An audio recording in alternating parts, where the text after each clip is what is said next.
Now we're going to go to Heather. Heather's going to explain to us about Alberta Nutrition Guidelines for Children and Youth, which is what the schools use to plan their healthy, nutritious foods for their students. Thank you for being with us, Heather. Tell us about the nutrition guidelines and why are they important?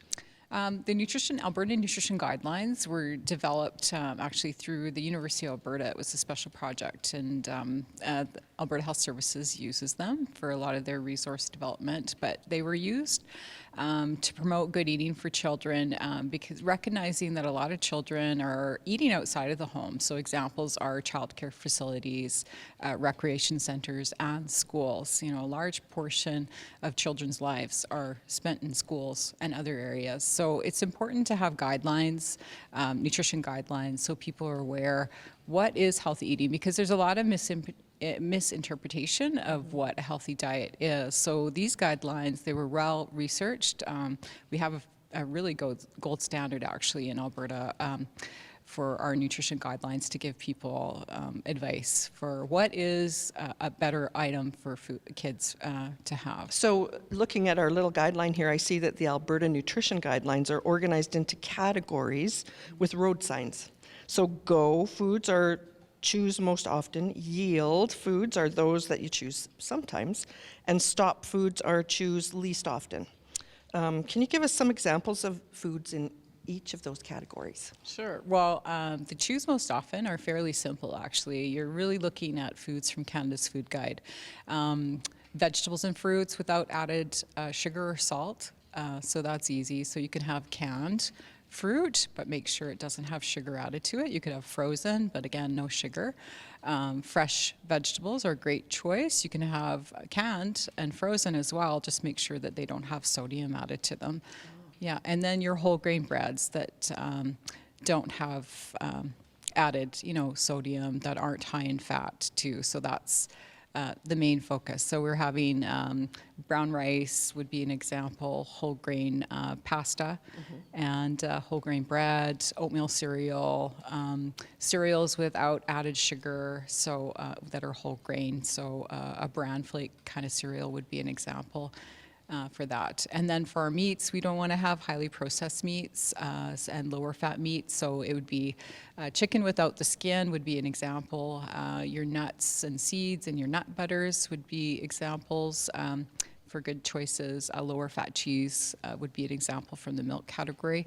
And skim, 1%, 2% milk, a lower fat unsweetened yogurt would be an example from the milk category. So we're keeping foods fairly basic with those choose most often, but it makes it easier to know what your good choices are. The choose sometimes foods, they're higher in nutrients, but then they sometimes will have the sugar added to them or the sodium added. They may not be a whole grain product, so it might be a white pasta. So those are foods that that's why we call them choose sometimes foods. Those are foods that you don't want to choose all the time. And then the choose least often foods are foods that have very little nutrients or overly processed. So those would be like wieners, bacon would be an example. Bacon? Yes. breaded fish sticks will fall into that category sometimes because they have quite a bit of fat in them. Your sweetened beverages would fall into those categories. The things, a lot of people, chips will be there too. The things that a lot of times people will give to kids are in that category. So we really want to shift people to feeding kids the choose most often foods. Pretty sure potato chips don't qualify as a vegetable. No. But people will have hash browns, those are in the choose least often category, but a lot of times people will give kids the French fries, the hash browns, the chicken nuggets, so we want to move them away from those. It defeats the purpose of trying to feed kids. We want to feed them healthy so they can grow up to be the best that they can be. If we're feeding them unhealthy foods, we're not really they may not have a hungry tummy, but we're not really giving them an advantage for growing healthy bodies. So we really need to focus on that piece for kids.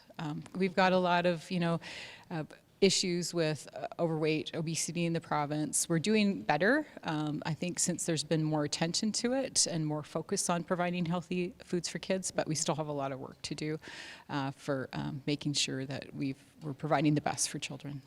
You did sort of just briefly touch on beverages. Can you expand on the beverages category? Well, the best choice would just be water, and free water. So making sure that there's hydration stations. A lot of schools are, retrofitting. If they're an older school, they're putting in hydration stations, or a workable water fountain would be ideal, and have, students carry their water bottle. Milk is always going to be a good choice too. So the white milk is preferable over the, a sugar-sweetened chocolate milk.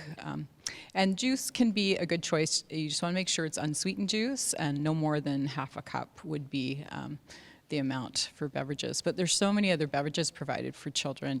We've got our sports drinks, our iced tea, our pop, lemonade, fruit punch. We really want to stay away from those beverages for children. Yeah. Maybe the younger ones aren't doing it, but then you also have your energy drinks that people are drinking so much of. Well, I would hope they're not. The caffeine levels are quite dangerous, especially for young children. So definitely, I think Health Canada is hoping to do better regulations in that area, because they can be quite dangerous. We've got caffeine guidelines, and little children, really, caffeine is not a beverage of choice. Pretty hard on their little systems. Yeah. Where can you guide people to go if they want more information? So Alberta Health Services, on our website, Healthy Eating Starts Here, we've got quite a few resources. We've got a link to the Alberta Nutrition Guidelines, so people can go there to our Healthy Eating Starts Here website to find the guidelines. And then there's a easier toolkit too that's a part of that, that you can find on there. There's recipes, there's bulk recipes that follow the Alberta Nutrition Guidelines. We have the Healthy Food Checker too.